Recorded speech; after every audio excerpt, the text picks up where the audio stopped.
What's up, crypto crew? I'm going to show you how to build a GPU mining rig, so let's go. Alright guys, now I'm going to show you how to build a GPU mining rig. So I've showed you before in a previous video the difference between the GPU miners, the ASIC miners, and all the other different types out there. Now you can see in the back there's a couple of those miners going right now, but what I'm going to do is build it from scratch so you guys can see.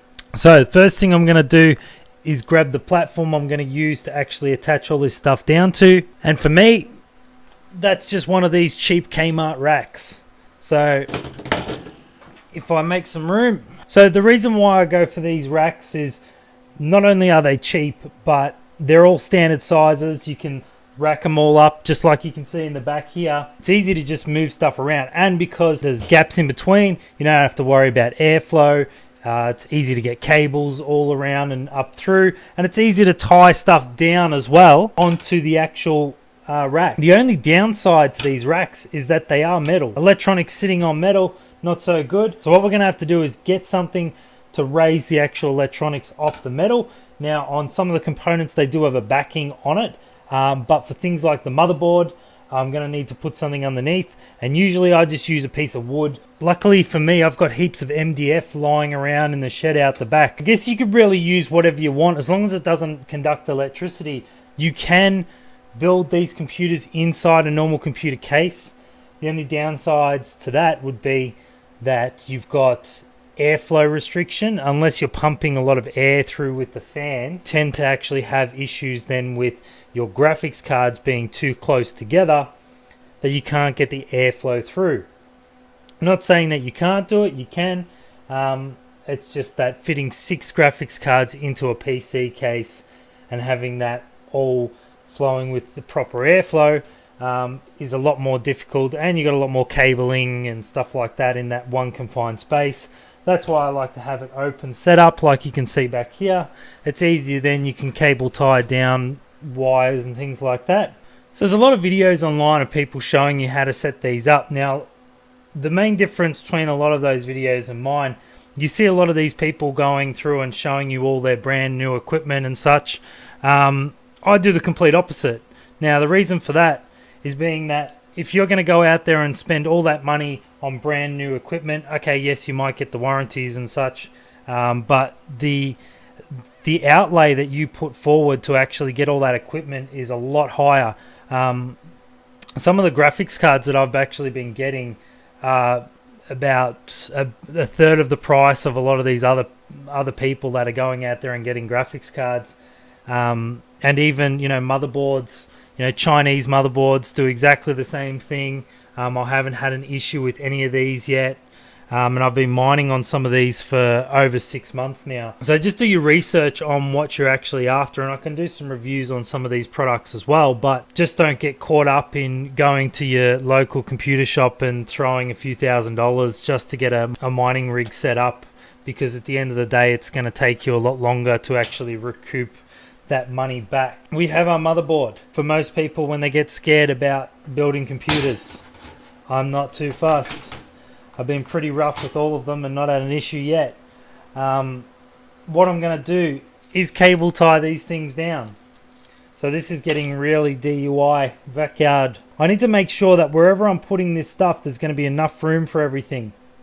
Now in this case, I'm not going to be building a 6 GPU setup on here. I'm just going to do a few parts and then set it up as a bit of a test rig. So if I'm testing any new components, I can just connect it up to this computer once I know that this computer is working, and then I can move on. So what I'm going to do is actually install this CPU. So this CPU I picked up for about 50 bucks off eBay or something like that. Like if you're going out and buying a brand new CPU, it can cost you a lot more than that. Alright, so what I'm going to do is put the CPU in to the socket, make sure the pins line up over it fine, and put that down. Now with the fan, I have a cheap CPU cooler.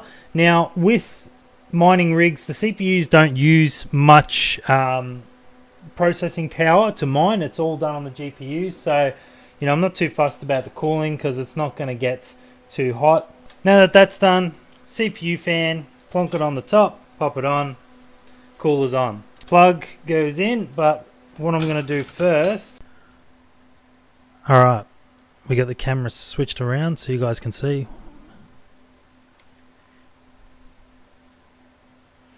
The plug itself for the fan goes in the top here.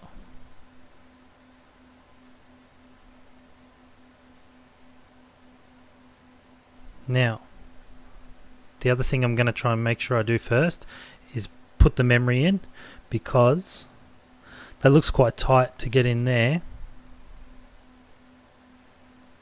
And what I've got is this motherboard's DDR3, so I've got 2 sticks of Patriot memory.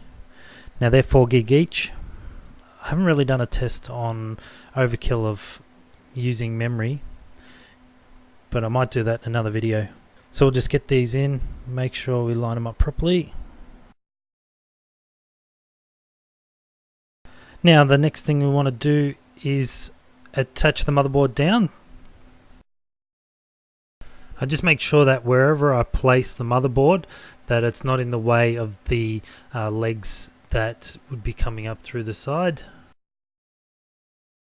So what I want to do first is make sure everything's in position before I start tying these down.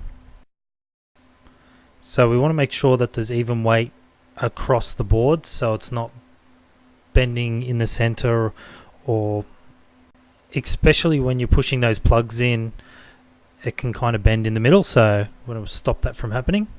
And then once we're happy, we just pull it down. And don't tie it up too tight so it damages the board, but once we get that nice and snug, I tie it all around, and then I just snip everything off just to make it nice and neat.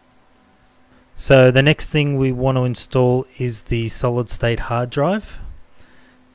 Now you can use a regular hard drive, but it's the less moving parts the better, and you can get some of these hard drives pretty cheap, and this one's 120 gig, but I have used 60 gig hard drives before, and that's mainly just for the operating system and for the mining software. So what I'm going to do with this is cable tie it down, because I love my cable ties. Now I usually put it face up so the writing's showing upwards, that way it's easy to put the connectors in. So that's not going anywhere in a hurry, but at least I can push it out if I need to replace it or do something. So I now connect up all the connectors and plug that into the motherboard, and I'll just tuck this one away somewhere. Now the beauty of having this open frame design is you can just run stuff underneath and just get it out of the way, and then just cable tie stuff down if you need to. So the next thing to do is install the graphics card. Now there's 2 ways of doing this. You can either plug it into the motherboard, which you'll only get one in there, or you can run PCI risers. So a PCI riser looks like this. Now basically it's the exact same as the motherboard, but you can place it anywhere you want, and it runs via the USB. So you plug it in with this cable, and then this other end will click into your motherboard, and you can run up to the amount that's up on the motherboard. So I'll be looking in future about how I can extend that further, but in this case all I'm going to do is line it up roughly and click it in, and I'll just need to be careful about where the power supply will fit. So temporarily I'll just place everything in, see if we can fit it all. So I know roughly that it's about 10 mil away from the motherboard.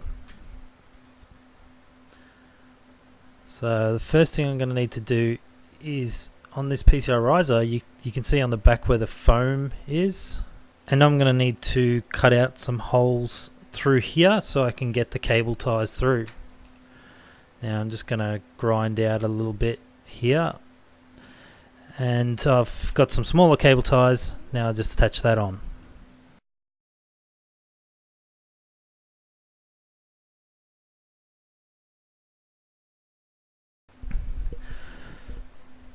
So the USB we can connect into the back of here, and then we can run that across and just clip that into the motherboard. Now the same thing again, like the SATA cable, we can just run that under. Now we also have a connector here off the back which is for the power. These PCI risers are powered, so you don't want to use the ribbon ones which look like this. You can use them, but they do tend to break down more easier.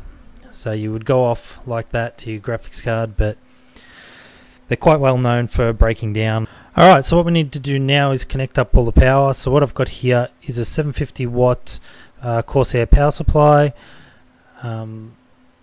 Quite a reliable power supply, and this is definitely overkill for this test rig. So usually I'd just attach it, but I'm just going to have it sitting there on the rack, and I'll just connect up all the power connectors. Now in the case where you'd have up to 6 graphics cards, you can get like a splitter power supply plug, which would trick 2 power supplies into thinking that they're one. You can also get additional power supplies like this, which is like a HP power supply out of a server, and you would have a breakout board similar to this which would run out to those other graphics cards. So I'll show you in another video how to do that, but in this one we're just going to run 1 power supply to run 1 motherboard and 1 graphics card and go from there. Now, as you'll start to see, it can get quite messy with all the cables, so I like to tie them down or hide them underneath the rack if possible. Sometimes it's a bit too hard to do that because of how thick the cable might be, but you just try different ways and see how you go. Now here I'm also going to install the switch for the power on. Now I just cable tie that down to the front of the rack, but just make sure that you've got one of those switches on there, because otherwise it'll be a bit hard to start and stop the computer if you need to do maintenance on it. Now I'm just plugging in all the power leads and the mouse and keyboard, network cable and the screen.